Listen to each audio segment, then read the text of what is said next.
Hey everybody, I thought I would go live here and share with you on how I make my pesto. A lot of people were commenting when I said I was going to do a basil show and saying what would you like to have me share in the kitchen, and basil was hands down the thing that everybody wanted to see. So this is my basil recipe. So let's get started. First of all, it calls for 2 cups of basil. So I am using my smaller food processor just because my bigger one doesn't it just doesn't have the blade to get to all the stuff on the bottom, I found out. So 2 packed cups of basil, and this is going to go in stages, so it's all right if I use this little one. The other thing that I want to mention too is if you don't have enough basil for the recipe, then you can go ahead and use like half basil, half parsley. Say that your harvest wasn't big enough to do all basil, or you didn't want that stronger taste, you can go ahead and do that. You can make an oregano pesto. Pesto can be so versatile, and you'll see in this. The other thing is I'm putting toasted pine nuts in here. It calls for a 1/4 cup of toasted pine nuts. Now, pine nuts can be really expensive, and I realize that. So just think about it. When you buy a 1/4 of a pound, that's going to last 2 recipes. So you're really stretching your dollar out. Or you could actually go ahead and use toasted walnuts. Any kind of nut will do. You don't have to per se use exactly pine nuts. It'll taste great. The other thing I do is I put a couple tablespoons of lemon juice. I also put a little bit to taste pretty much of pink salt. So this is a half a teaspoon. And again, adjust it to whatever your tastes are.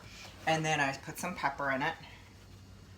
Now, I will post the recipe for both, but in my pesto, I make my pesto with nutritional yeast.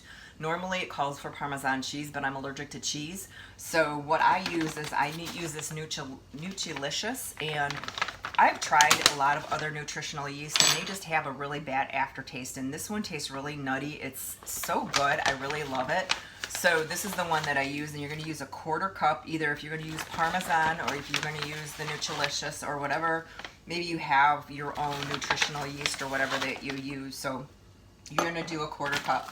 And then, so you're going to blend this up first. And this is really loud. This is my old processor, but I really love it. So just hang in there. Sorry about the noise.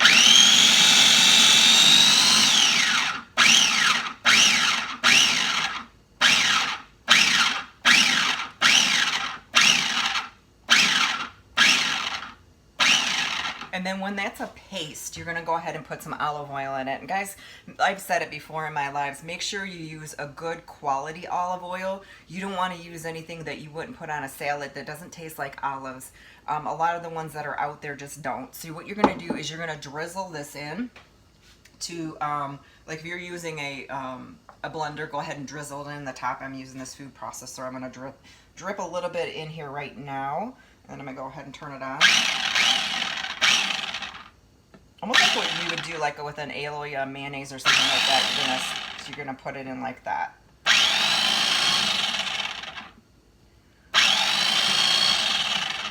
Check that. Now, you can also do, some people like it a little thinner, some people like it a little thicker. So it really is totally up to you. You wanna kind of like push this down on the side. And then I'm gonna turn it on again. It needs a little bit more.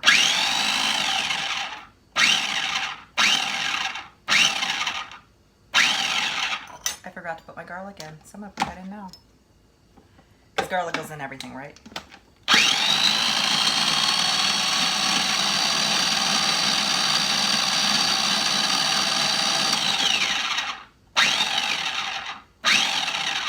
Now again, this recipe calls for 2 cloves of garlic, and again, that is just totally up to you. If you're not a garlic lover like I am, just put 1 in. It really does it just makes it.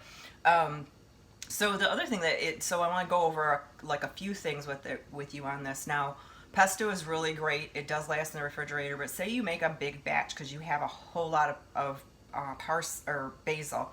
Go ahead and make the whole batch up and then put it in refrigerator ice cube trays and put it in the freezer. you take those cubes out after they're frozen and put it in a big Ziploc gallon bag. You can take those out and use them in recipes as you need them. You can go ahead and take that out and put it in some olive oil and lemon juice and water. Shake it up after it's defrosted, and it's a beautiful pesto salad dressing. So you'll be able to use it over and over and over again. I like it when I have a big harvest of basil that I can use throughout the winter, because I go ahead and make my pesto and put it in the freezer and just put it in that big freezer bag and just keep on thawing it and using it. The other thing is that, like I said, you can use different herbs when you're making pesto. You can use oregano, you can use parsley, you can mix herbs and use it that way. You can do the dairy free like I did and use the Nutrilicious, or you can use the Parmesan cheese. So these are all things that are up to you. Make it yours, make it good, and enjoy it. I'll talk to you later.